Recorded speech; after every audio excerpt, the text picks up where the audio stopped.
아멘.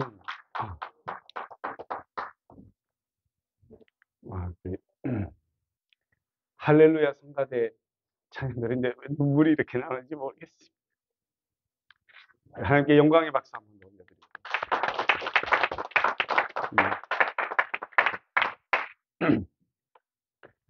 여러분, 이렇게 우리가 주일에 모여서 하나님을 예배할 수 있다는 자체가 기적임을 여러분 믿으시기 바랍니다. 여러분이 마음이 있어서 나온 것이 아니라 하나님께서 은혜 주셔서 건강한 모습으로 이렇게 예배 드릴 수 있다는 것들을 감사하시기 바랍니다. 옆 사람은 축복합니다. 잘 나오셨습니다. 은혜 많이 받으시기 바랍니다. 우리 축복하겠습니다. 네. 아멘. 네. 오늘 우리 주보에 있는 본문의 제목을 한번 읽어볼까요? 화면에 있죠? 우리 읽어보겠습니다. 제목 읽어보겠습니다. 시작. 너희는 우리의 편지라. 이 제목을 하나님의 말씀 선포하도록 하겠습니다. 일반적으로 여러분 직장에 취업을 할 때, 혹시 입시를 준비할 때 간혹 추천서를 요구할 때가 있습니다. 왜냐하면 추천서를 통해서 그 사람의 신뢰도를 검증하기 위해서입니다. 일반 대학에는 이런 것들은 많이 없지만 대학원 입시를 준비할 때는 추천서를 받아서 내야 합니다. 목회자가 되는 과정에서도, 전도사나 강도사가 될 때도 담임 목사님의 추천서를 반드시 받게 되어 있습니다. 보통 면접 때는요, 자기소개서에 추천서를 덧붙이기도 합니다.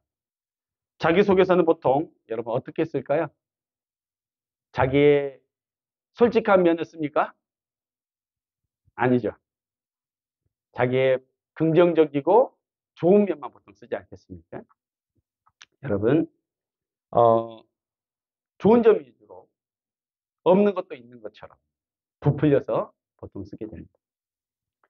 과거에 제가 인사팀장을 할 때 이력서들을 많이 받아봤는데요.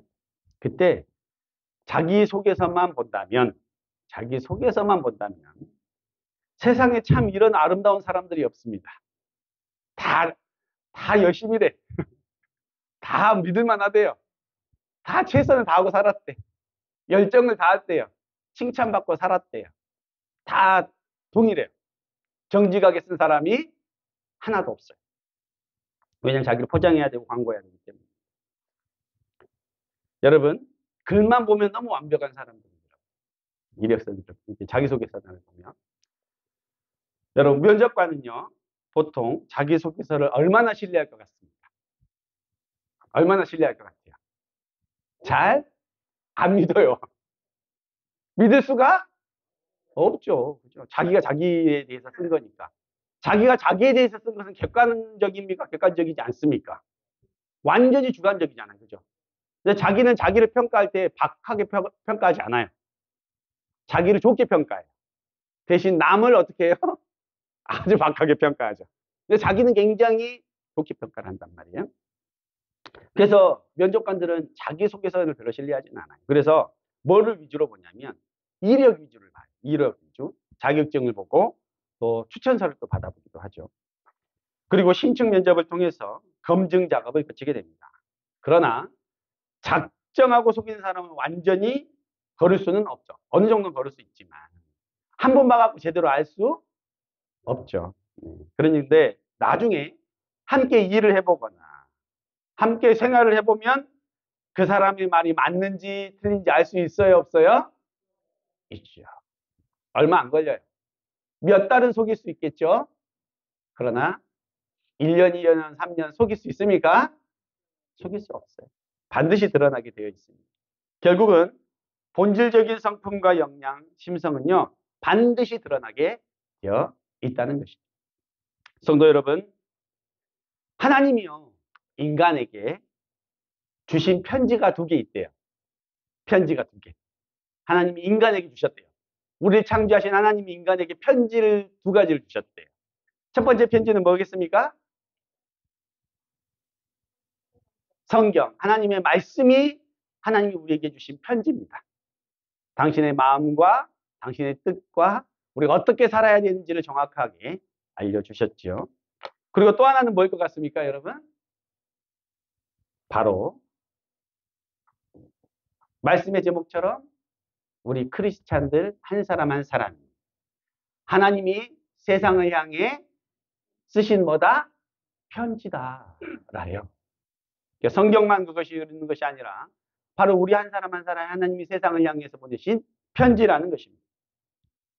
여러분, 그래서 우리 크리스찬들의 언행 심사를 통해서 나타난 그리스도의 편지라는 거예요. 그런데 여러분, 믿지 않는 사람들은 성경을 읽어요, 안 읽어요?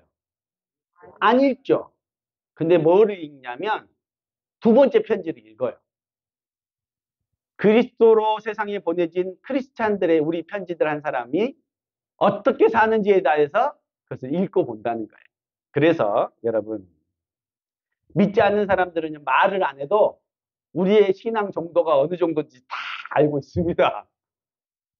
저 사람이 진짜 믿는지 안 믿는지 알까요? 모를까요? 알아요. 말을 안 한다 뿐이지 다 알아요. 아, 저 사람이 진짜 하나님을 믿는 사람이구나. 아니면 폰만 잡고 있는 사람이구나. 다 안다는 거예요. 글이나 말로 하지 않더라도 이미 삶으로 전해지는 편지를 늘 그들이 보고 읽고 있기 때문이에요. 여러분, 그리스도인이라고 하는 말, 그게 영어로는 크리스찬이라고 하는데요. 이 말은요, 안디옥이란 지역에서부터 시작되었어요. 그 안디옥에 있는 사람들이 예수님을 믿는데 너무 잘 믿는 거예요. 막 향기가 나는 거예요. 그들의 삶이 완전히 과거와 예수님 믿고 난 다음에 완전히 확연하게 구분이 되는 거예요. 그러니까 사람들이 다 놀랐어요. 그래서 사람들이 별명을 붙여준 거예요. 무슨 사람이다? 그리스도인이다. 그걸 크리스찬이라고 하는 거예요. 그때부터 그 별명이 생긴 거예요. 크리스찬. 그러면 그 단어는 뭐예요? 신뢰할 만한 명칭인 거죠. 아, 나는 크리스찬입니다. 그러면 믿을 만한 사람, 신뢰할 만한 사람이죠. 그런데 오늘날은 어떻습니까? 크리스찬이라고 그러면 왠지 부끄럽기도 하고 왠지 말 안 했으면 더 나을 것 같은 사람들이 개독교라고도 하고 그렇죠. 이런 게 우리들의 현실이죠. 그런데요, 여러분, 오늘 본문을 통해서 뭐냐면 바울이 뭐라 그랬냐면 너희는 우리를 향해서 말하는 거예요. 너희는 우리의 뭐다? 편지다. 사도 바울이 전한 이 메시지가 우리의 인생을 새롭게 변화시키고 돌이키게 하는 은혜의 시간이 되기를 예수님의 이름으로 축원합니다. 오늘 본문 말씀 3장 1절을 다시 한번 읽어볼까요? 오늘 본문 3장 1절. 오늘 본문 3장 1절. 3장 1절 읽겠습니다. 시작. 우리가 다시 자천하기를 시작하겠느냐. 우리가 어찌 어떤 사람처럼 추천서를 너희에게 붙이거나 혹은 너희에게 받거나 할 필요가 있느냐. 오늘 본문은요. 사도 바울이 자신이 개척한 고린도 교회 교인들에게 추천선에 관한 내용을 언급하면서 시작을 합니다. 당시의 시대적 상황을 보니까 예루살렘 밖에서 전도하려는 사람들은요.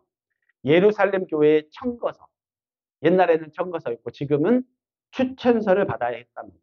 왜 그랬을까요? 왜 그랬을까요?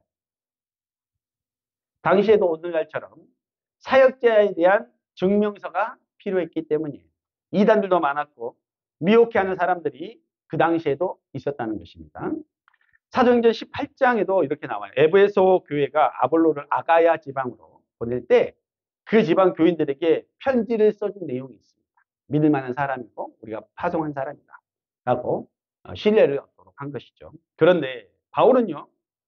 고린도 교회를 개척한 사역자잖아요.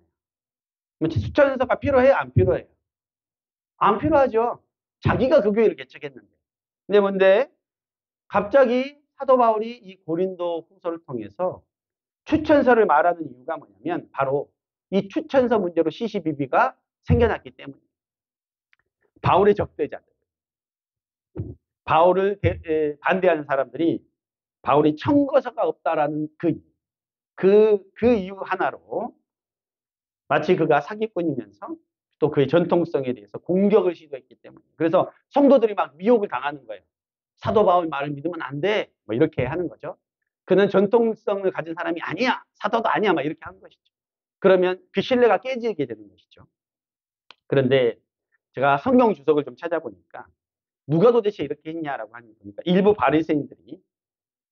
바리새인들이 유대교를 믿다가 전도를 당해서 그리스도인이 된 거예요. 기독교를 개종을 했어요. 그런데 아직도 모세의 율법을 지키는 것이 구원과 관련이 있다고 여전히 믿고 있는 거예요.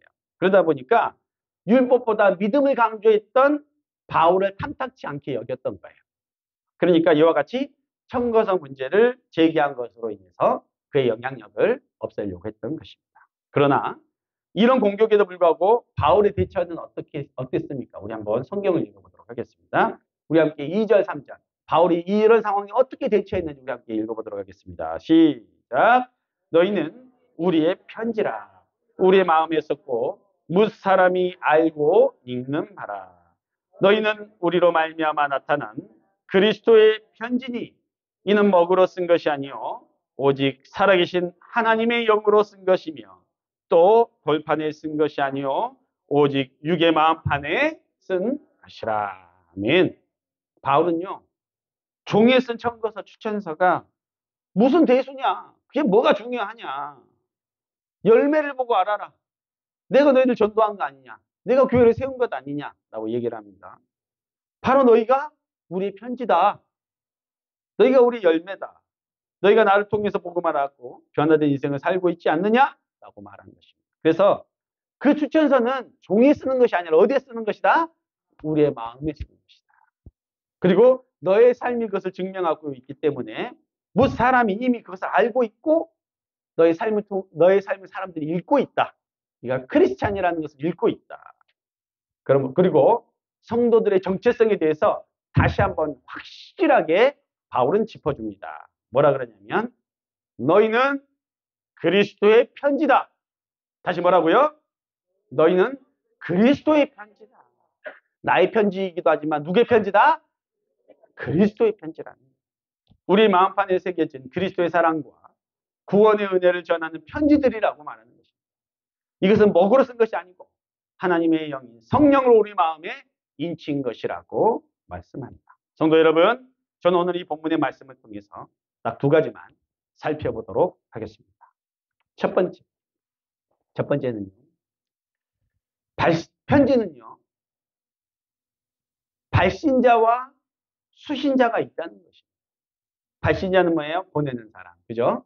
수신자는 뭐예요? 받는 사람. 이게 보내는 사람과 받는 사람이 있다는 편지는. 그 목적으로 보낸 거죠. 그런데 추천서도 마찬가지라는 거예요. 사회적으로 신뢰할 만한 사람이, 그러니까 아무나 아니고 사회적으로 신뢰할 만한 사람이 그의 명성과 이름을 걸고 그 추천한 사람을 보증해 준다는 것이죠. 맞죠? 네. 그것이 바로 추천서고 편지라는 것이죠. 제가 이 얘기를 하나 들었는데 한 목회자가요. 북미 지역 신학교에서 박사 코스를 밟다가 개인적인 사정으로 중도에 귀국하게 됐죠. 지금도 북미 지역에는 1년에 2만 명씩 박사 학위를 준대요.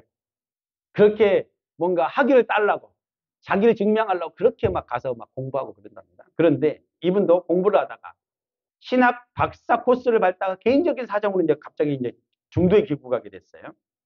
귀국에서 혹시 교수 자리가 나면 이분이 지원하려고 하는데 지원하려면 뭐가 필요할 것 같아요? 추천서가 필요한 거죠. 추천서. 근데 신학교 교수님의 추천서, 그것도 미국에서 유명한 교수님이면 효력이 있을까요? 없을까요? 있죠. 그러니까 거기 있을 때 그 한 장이라도 받아오려고 이분이 그 교수님을 만나서 부탁을 했답니다. 닥터 얼 앨리스라는 교수였는데요. 그분을 찾아가서 추천서를 써달라고 했어요.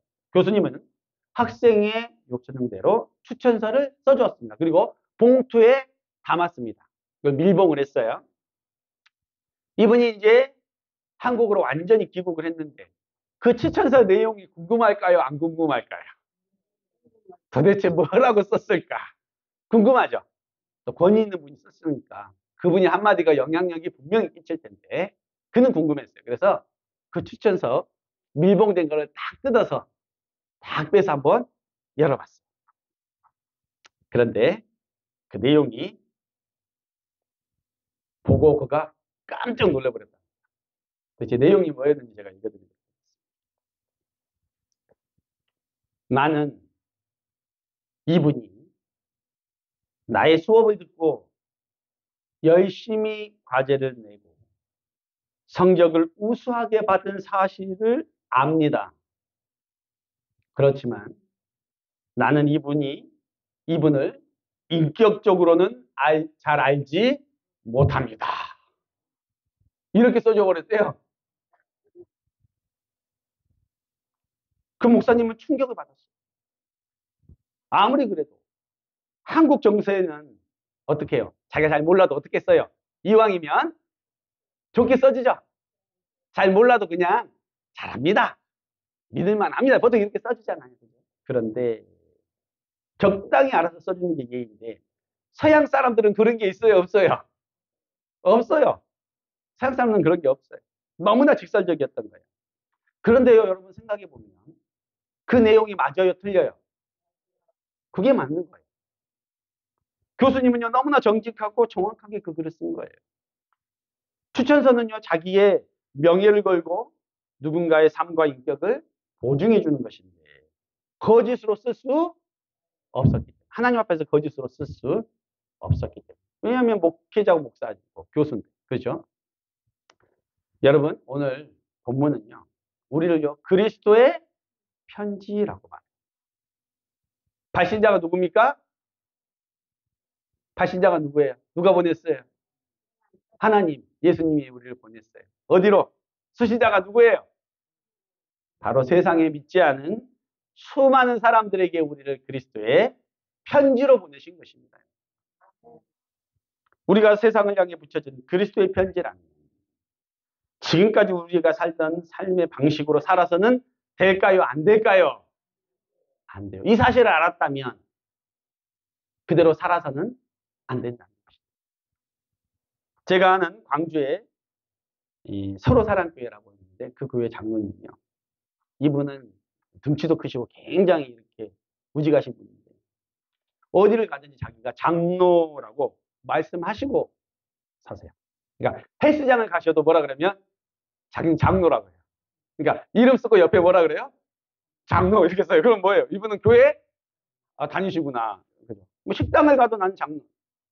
어딜 가도 그냥 장로님이랑 하고 다닌대요. 여러분, 그러니까 언제 어딜 가나 그들의 행동과 삶은 동일할까요? 동일하지 않을까요? 동일하죠. 그렇게 말씀하신 이유는 본인 스스로가 그리스도의 편지라고 생각했기 때문에 조심하고 또 조심하려고 하는 거예요. 또 선한 영향력을 끼치고 전도하기 위해서. 또 제가 아는 서울의 성진교회 이호사 목사님이라고 계시는데 제가 생명복음 세미나에서 알게 되셨는데 이분은요 목사님인데 이렇게 이름표를 달고 다니세요. 가슴에. 이름표 뭐라고 하냐면 어디 교회 목사 그리고 옆에 십자가 딱 달고 그러면 사람들이 알까요 모를까요? 알죠. 딱 이게 아예 그냥 명차로 달고 댕겨요. 여러분 그렇게 자신의 신분을 명확하게 나타내고 사는 사람은요 절대 함부로 살 수 없어요. 행동을 마음대로 할 수 없어요. 목사, 사모, 장로, 권사, 집사. 지금 이런 직분들이 있죠. 이 직분들이요. 초대교회 기준으로 보면 너무나 무거운 이름들이에요. 정말로 거룩한 직분들이에요. 근데 오늘날 그것이 너무나 가벼워져 버렸어요. 저 과거 이야기입니다. 제가 목회자 되기 전의 이야기입니다, 여러분. 목회자 되고 나서 아닙니다. 제가 차를 운전하다가 크게 사고가 날 뻔했습니다. 제가 잘못한 게 아니라 상대가 잘못해가지고 사고가 크게 날 뻔했는데 또 한 번 더 날 뻔했어요. 제가 화가 났을까요? 화가 났을까요? 안 났을까요? 화가 많이 났어요. 저는 원래 빵빵 크락션을 울리지 않는 스타일입니다. 저는 잘 안 울려요. 그냥 기다려주는데 그날은 너무 화가 나는 거예요. 너무 크게 사고가 났어요. 그것도 2번씩이나. 그래서 제가 일부러 그러는 것 같아요. 창문을 내렸죠. 그래가지고 막 이렇게 막 그죠? 그죠? 아름다운 말이 나갔을까요? 그렇지 않았을까요? 네, 아름답지 않은 말이 막 나갔어요. 막 그렇게 한 다음에 자, 끝났어요. 그리고 이제 이렇게 이게 창문을 딱 올리고 앞을 이제 다시 운전하라 앞을 딱 바라봤는데 정면에 있는 백밀러 있죠. 백밀러에 십자가가 달려 있더라고.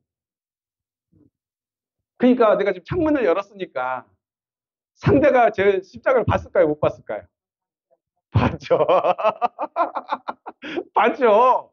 어째 교회 다니는 땡땡이구나. 그죠? 아, 내가 그 깜짝 놀랐어요. 여러분, 제가 그 다음에 어떻게 했을까요? 태도를 바꿨을까요? 아닙니다. 십자가를 뗐습니다.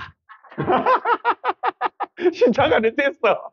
다음에 한 번 더 그러면 아주 시원하게 한번 또 하려고. 아니, 농담입니다. 우스갯소리인데, 여러분, 이후로 저는 운전할 때 절대 대놓고 싸우지 않게 되었어요. 그것이 저에게 교훈이 되었. 그러다 여전히 십자가는 그냥 떼고 다니고 있습니다, 여러분. 근데 싸우지는 않아요. 여러분, 우리는 우리들의 삶을 통해서 그리스도를 나타내는 사람들. 그렇죠? 지금이라도 여러분들의 가슴에 나 같으면 저 같으면 목사, 그죠? 우리 권사님들 같으면 가마골 전원교회 권사. 이름표를 다 나눠드리고 차고 다니라 그러면 여러분 불편할까요? 안 불편할까요? 많이 불편하죠.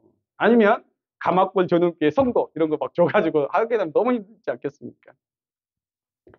바울은 우리가 그런 편지래요.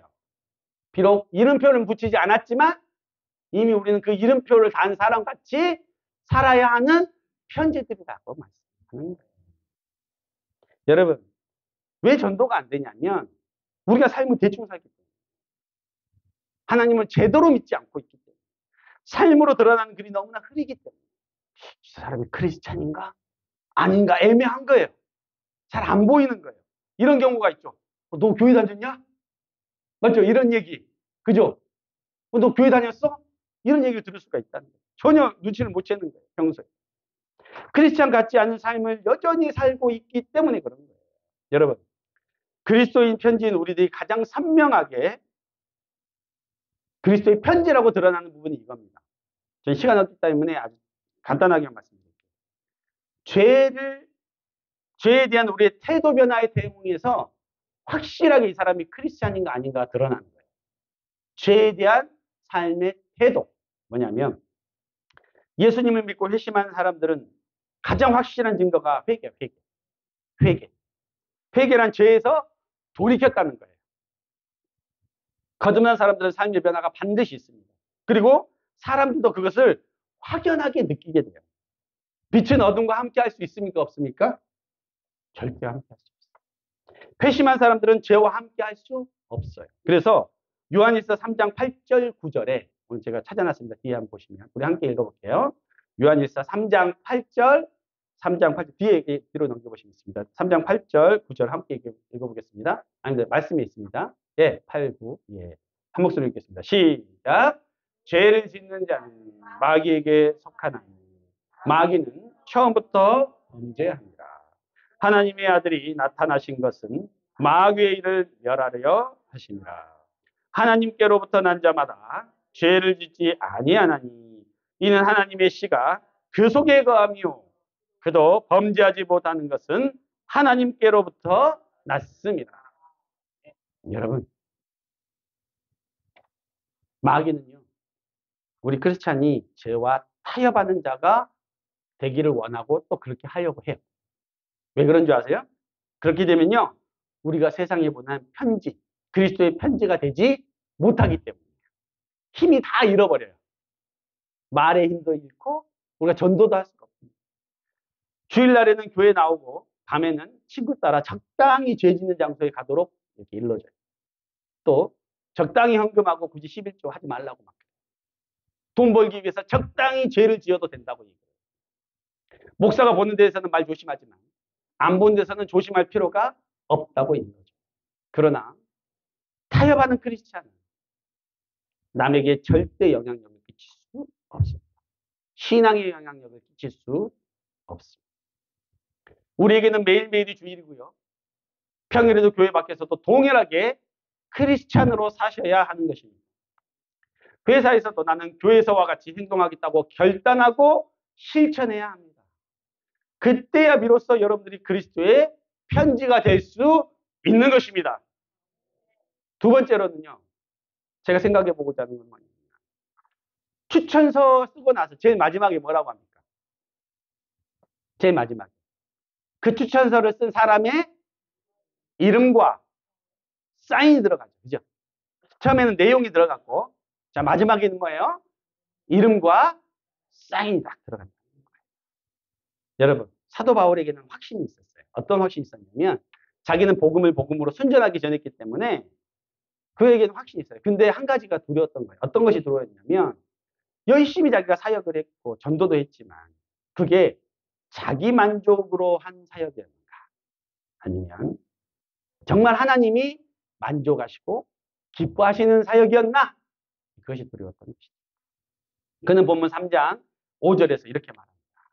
오늘 본문 3장 5절에서 스스로 만족할 것이 아니니 우리의 만족은 오직 하나님으로부터 나느니라. 한 목소리 다시 읽어볼까? 시작. 우리가 무슨 일이든지 우리에게서 난 것이 스스로 만족할 것이 아니니 우리의 만족은 오직 하나님으로부터 나느니라.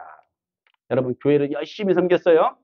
전도도 열심히 했어요. 직분도 잘 감당했어요. 성가대 봉사도 하고 식당 봉사도 잘했어요. 성경 공부도 열심히 했어요. 그러나 이 모든 영적인 일에, 이 영적인 추천서에 사인을 누가 해버리면, 자기가 해버리면 자기가 해버리면 영향력이 있어요, 없습니요? 말이 안 되죠. 누가 사인을 해주셔야 돼요? 하나님이, 예수님이 사인을 해주셔요. 네가 참 잘했다. 잘했다. 착하고 충성된 종아. 여러분, 우리가 그리스도의 편지가 된다는 것은 누구에게 인정을 받는다, 누구에게 확인을 받는다는 거예요? 하나님. 사람이 아니에요. 그러니까 누가 나를 인정해주면 하고 인정해주지 않으면 안 하는 게 아니라는 거예요. 오직 하나님이 인정하시면 반대에도 불구하고 아무도 알아주지 않는다 할지라도 하나님 앞에서 해야 된다는 것이죠. 그럼 하나님 다 알아봐 주신다. 다 기억하고 계신다는 거예요. 나의 신앙의 만족이 나로부터 오는 것이 아니라 바로 우리 하나님으로부터, 그 확신 안에 거하시기 바랍니다. 바울은 자신의 사역이 헛되지 않기를 바랬어요. 헛된 인기, 헛된 명예, 허영, 또 열심, 이것들 때문에 무너져버린 사람들을 봐요. 시작은 좋았어요. 처음에 아주 순수하게 진심으로 열심히 사역을 했어요. 봉사도 했어요. 그러나 그 열매의 끝에 자신의 이름으로 사인을 해버리는 사람들이 있어요, 없어요? 있어요. 목회자들 중에도 그런 사람들이 있어요. 성도님들 중에도 그런 분들이 계세요. 그러니까 주의를 해야 된다는 거예요. 만족을 자기 자신으로부터 찾아버리면 이렇게 된다는 거예요. 그러니까 막 자기는 이렇게 있고 저렇게 있고 막 자랑을 합니다. 그런데 정말 하나님의 은혜를 받는 사람은 어떻게 해요? 나는 한 것이 아무것도 없다. 오직 하나님의 은혜로 한 것이라는 고백들을 하게 되는 것이죠. 하나님으로 시작해서 하나님이 승인해 주시는 우리 모두가 되기를 예수님의 이름으로 축원합니다. 제가 광주의 한 교회에서 사역할 때 일입니다. 2014년도 일인데 봄에 제가 그때 신학도 전공하지 않는 평신도였는데요. 제가 선교사 신분으로서 정말 하나님의 은혜로 세계 8개국에서 모인 유학생들을 담당하는 교육자, 선교사가 되었습니다. 한국에 있는 교회에서. 특별한 일이죠. 그때 담임 목사님이 저하고 개인적인 친분이 있는 것도 아니었어요. 알아서 추천해 준 것도 아니고 그냥 제가 알고 있는 선교사님이 그냥 한 분이 추천을 해 주셔갖고 제가 갑자기 주말에 사역하는 선교사로 거기로 들어갑니다.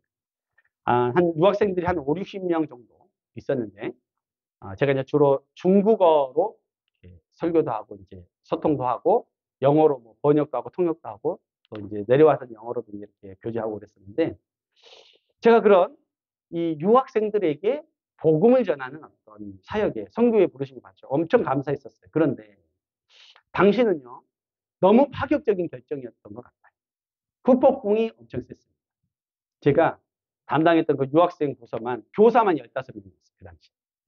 교사만. 그리고 부장 장로님이 계셨고. 그런데 이분들이 뭐 안수 집사님들도 계셨고 그랬는데 어느 출신이냐면 대학생 성경 소견가, UBF라고 혹시 들어보셨어요? 예, UBF라고 아주 유명한 어쩌고 훈련 굉장히 열심히 빡세게 하는 그 선교단체 출신들이었던 거예요. 그러니까 신학도 안 한 사람이 제가 오니까 어떻게 했을 것 같아요? 아름답고 따뜻하게 환영해 줬을까요? 아니죠. 교회에 부임해서 처음 이제 부서에서 인사를 하는데 어찌나 어색하든지 그 공기 있잖아요. 그런 그 냉랭한 공기. 쟤는 어디서 굴러먹던 그저 뭐 이런 느낌. 저한테 예, 교육자로 담당했는데 2달 동안 말씀 전할 기회도 안 주는 거예요. 탔어야죠, 탔어요. 하지도 못하게. 어쩌면 당시 그 분들은요, 신학도 공부하지 않은 저를 마치 오늘의 바울 추천서 문제를 언급한 것 같은 그런 생각들을 했었는지도 모르겠어요. 평신도라 그러든지 우리 교사 선생님들이나 또 섬기는 분들뿐만 아니라 이렇게 다른 목회자들도 계실 거 아니에요. 그때 부목사님들도 한 4-5분 막 이렇게 계셨고 했는데 전체 교육자 회의하면 전도사님들도 여러 분 계셨거든요. 그런데 그 중에 그 부목사님 중에 한 분이 유독 그분이 키가 좀 작으신 분이었는데 저만 보면 그 눈빛 있죠. 레이저 쏘는 그거 있죠. 그 약간 무시하는 너 신학도 안 한 것이 왜 지금 여기 와서 이러고 있냐. 이런 눈빛. 그런 눈빛으로 대놓고 무시하는 거예요. 제가 정말 괴로웠어요. 사실. 티는 내지 못했지만 정말 괴로웠어요. 그 당시에 나는 오직 그냥 유학생들만 바라보고 사역을 했었어요. 애써 괜찮은 듯 더 밝게 보이려고. 아시죠? 막 하하하 웃는 거 아시죠? 더 밝게 웃기도 하고 그냥 교육자 사이에서 막 이렇게 오버도 하고 했던 거예요. 복음을 전하는 사역에서 요즘도 이 자격증이 없으면 여러분 얼마나 무시를 받고 힘든지 겪어보지 않은 사람 여러분 모릅니다. 그래서 제가 그냥 따버렸지 않습니까? 네, 따버렸어요. 그런데 여러분 그 당시에 아내인 이제 저도 사역자인데 사역자 아내도 보통 사역자로 보죠. 그런데 교회에서 그냥 집사님이라고 부르는 거예요. 그냥 선교사님이라고 불러주면 참 좋을 텐데 그냥 뭐예요? 집사님이라고 부르는 거예요. 그건 뭐예요? 무시하는 거죠. 그잖아요. 선교사님이라고 불러주면 되는데 저는 선교사님이라고 그래도 불렀는데 우리 아내는 그냥 집사님이라고. 하지만 교회가 집사님이라고 불러놓고 요구하는 건 뭘 요구해요? 선교사의 기준을 요구하는 거예요. 그러니까 판단을 맞는 거예요. 아내는 그 당시에 깊은 정체성의 운동을 겪어야 했고 나 때문에 수모를 겪는 아내를 보는 게 저는 정말 미안했었어요. 제가 할 수 있는 게 다른 게 없어서 그냥 아내도 모르게 눈물로 기도하는 것 뿐이었습니다. 특권의식과 권위주의의 병폐가 사역자들 사이에 남아있는 게 오늘날 교회 실제 현실이에요. 여러분. 저는 그걸 정확하게 경험을 했어요. 그런데 갑자기 하나님의 반전이 일어났습니다. 어떤 일이 벌어졌냐면 하루는 섬기는 교회에서 저녁에 부흥 집회가 있었어요. 담임 목사님과 친분이 있으신 대전의 권모 목사님이 매년 부흥 집회를 이렇게 인도해 주셨었어요. 근데 그분이 오신다고 하니까 여전도에서 강사 목사님 설교하시기 전에 미리 기도받는다고 이렇게 막 모은 거예요. 순서표, 번호표를 받아가지고 한 사람씩 이렇게 들어가서 기도를 받았나 봐요. 저는 몰랐는데 당시 아내도 여전도의 소속이라서 저녁 집회 때 개인 기도 제목을 가지고 그 목사님 앞에 나아갔던 거예요. 그런데 그날은 평일이라서 제가 이제 회사에서 일하고 있었는데요. 아내가 전화가 왔어요. 여보, 당신 오늘 저녁 무슨 일이 없으면 꼭 저녁 집회에 왔으면 좋겠어? 라고 얘기를 했습니다. 그리고 낮에 기도를 받았던 이야기를 저한테 해준 거예요. 사실 나 오늘 저녁 집회 하실 목사님한테 기도를 받았는데 당신 몰래 당신 사진을 들고 갔었어. 제 사진을 들고 갔었답니다. 예. 좀 잘 나온 걸 갖고 갔었어야 되는데 그 사진을 딱 들고 가가지고 보여주면서 기도를 받았대요. 근데 목사님이 당신 사진을 보는데 딱 보자마자 이렇게 얘기를 했어요. 이 사람 사역자야. 하나님의 종이에요. 라고 자기한테, 제 아내한테 이야기를 하시고 그 당시 강사 목사님 옆에서 수행하던 그 키 작은 나를 늘 무시하던 그 부목사님, 그 목사님이 옆에 계셨는데 그분을 바라보면서 우리 와이프가 그대로 얘기해 줬어요. 그 사람을 향해, 그분을 향해서. 이 사람도 당신과 같은 사역자입니다. 이렇게 얘기를 한 거예요. 그분한테. 당신처럼 하나님이 부르시고 택한 종이에요라고 강조를 했다는 거예요. 저 깜짝 놀랐습니다. 아, 하나님이 하셨구나. 하나님 다 듣고 계셨구나. 하나님 다 보고 계셨구나. 그날 하나님이 평신도로 어렵게 교회 사역하시는 저를 대변해 주신 거예요. 하나님께서 그 강성한 목사님을 통해서 저에게 추천서를 써주신 것 같은 그런 마음이었어요. 제가 그 얘기 듣고 저녁 집회 갔을까요? 안 갔을까요? 갔죠. 왜? 바로 다 일정 취소하고 바로 이제 집회를 갔죠. 그런데 좀 부끄럽기도 하고 그래서 그냥 조용히 지나칠 수가 없어가지고 부흥 집회 시작한 후에 조용히 예배당에 들어가서 2층으로 올라갔어요. 조용히 앉아서 예배를 드리고 마치면 몰래 그냥 빠져나오려고 했었어요. 이미 뭐 은혜는 받았고 나오려고 그랬는데 말씀 후에 기도 시간이 이제 끝나고 돌아가려고 이제 저는 엘리베이터를 안 타고 계단으로 이제 빨리 나오느라고 급하게 이렇게 딱 내려오다가 그만 딱 내려왔는데 엘리베이터가 1층에 딱 도착했는데 문이 열렸는데 그때 목사님 딱 계신 거예요. 그 강사 목사님이. 강사 목사님하고 그 수행하시는 그 목사님이 딱 있는 거예요. 근데 나는 좀 더 멀리 나갔단 말이에요. 거리가 먼데도 그때 딱 알아보시고 이러는 거예요. 멀리 있었는데 지금 저하고 어디지? 우리 어디지? 예, 우리 문 정도 되는 거예요. 딱 손가락을 딱 쥐시면 되는 거예요. 딱 이렇게 하시면서. 하나님의 사역자야! 이러는 거예요.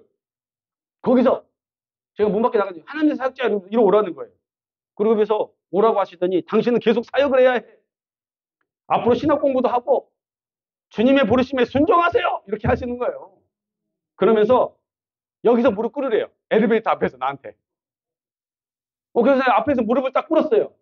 무릎을 딱 꿇었더니 목사님이 안수기를 탁 하시면서 그 자리에서 축복하고 주의 종으로 사용해 주시라고 축복 기도를 막 해주시는 거예요. 그렇게 안수 기도를 해주셨어요. 그 엘리베이터 안수 기도 받는 그 사건이 있을 때 옆에 누가 있었냐? 그 목사님이 계셨어. 그 목사님이. 그러고 나니까 그 사건 이후로 그 부목사님이 저를 보는 눈빛이 완전 달라졌어요. 대하는 태도가 예, 막 공손해지더라고요. 왜냐하면 저는 추천사를 받았어요. 그리고 사역도 은혜로 잘 감당할 수 있었습니다. 결론을 맺겠습니다, 여러분. 우리는 그리스도의 편지들. 하나님이 지금도 우리들의 삶을 지켜보고 계시고 너무도 간절히 예수님의 십자가 죽음과 부활을 전하는 편지들이 되기를 원하십니다. 스스로가 나의 신앙의 수준에 만족하고 머무는 것이 아니라 성령 안에서 온전한 회개와 변화를 경험하시기 바랍니다. 예수님이 기뻐하시고 추천하시는 세상을 향해 띄우신 아름다운 편지들이 되시기를 예수님의 이름으로 축원합니다. 우리 함께 받은 말씀 가지고 잠깐 기도하도록 하겠습니다.